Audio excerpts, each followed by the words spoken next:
Assalamualaikum everyone. Today kita akan belajar mengenai do it carefully yang bisa kalian simak pada modul 15 unit 1. Oke, what will we learn in this unit? Apa sih yang akan kita pelajari pada unit ini?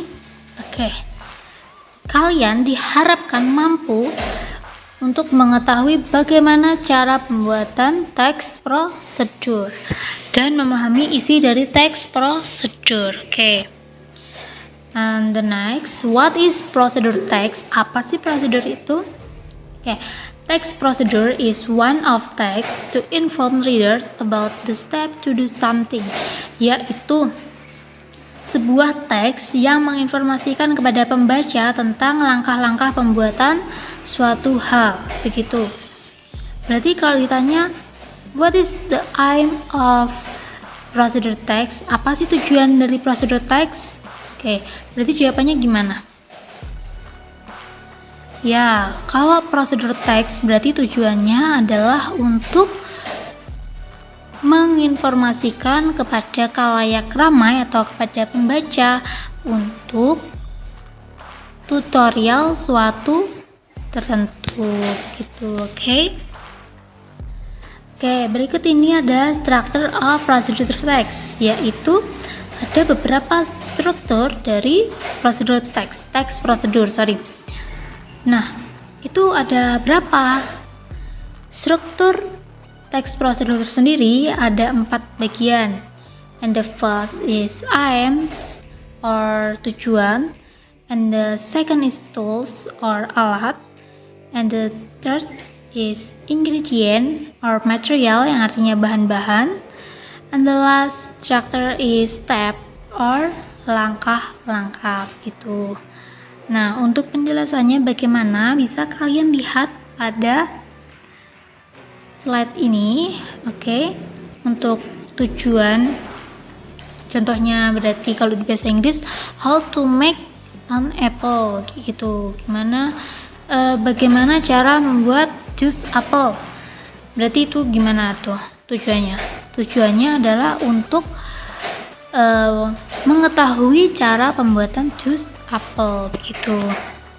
Oke, next, the language feature of procedure text, yaitu ciri khusus dari procedure text. Nah, biasanya ini kalau teks prosedur sudah pasti menggunakan simple present tense. And the second, biasanya usually text procedure using kalimat perintah, yaitu imperative sentence. Contohnya seperti cut the carrot, contohnya seperti cut, kemudian juga ada boil, rebuslah, gorenglah, seperti itu ya. And the next is menggunakan kata penghubung, and the last is menggunakan kata keterangan. Nah, ini kalau yang namanya di prosedur teks itu pasti ada, biasanya itu ada kata keterangan seperti tunggulah 2 menit, rebuslah selama 5 menit, kayak gitu, oke? Nah, ini look the picture. Ini adalah contohnya ya. Bisa kalian lihat di sini, how to schedule Zoom meeting for an online class. Nah, ini yang dimaksud dengan tujuan, yang mana artinya adalah bagaimana penggunaan Zoom meeting untuk kelas online, seperti itu. Nah, kemudian yang di sini, di bagian awalnya sini tuh pasti ada tools or material. Nah, ini yang dinamakan struktur yang kedua. Kemudian ada juga yang ini step, langkah-langkah. Nah, seperti ini.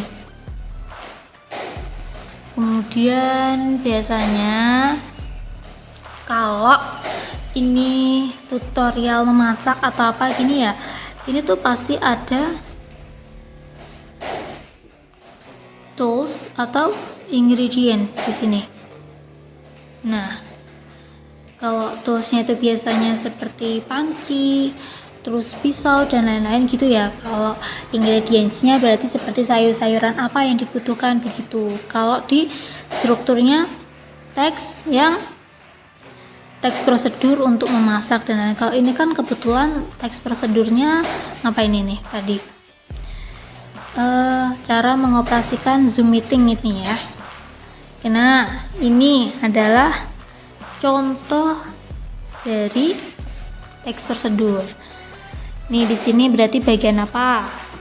Ya, aims atau tujuan, how to make simple creamy coffee make. Terus di sini ada ingredient, bahan-bahan. Terus di sini ada alat-alat. Kemudian di sini ada stepnya atau langkah-langkah. Begitu ya. Nah, di sini ada beberapa vocabulary yang bisa kalian pelajari dalam unit ini. Oke, di sini ada drum, tabung, temperatur suhu, sampai ini ya. Oke, thank you everyone. Good luck.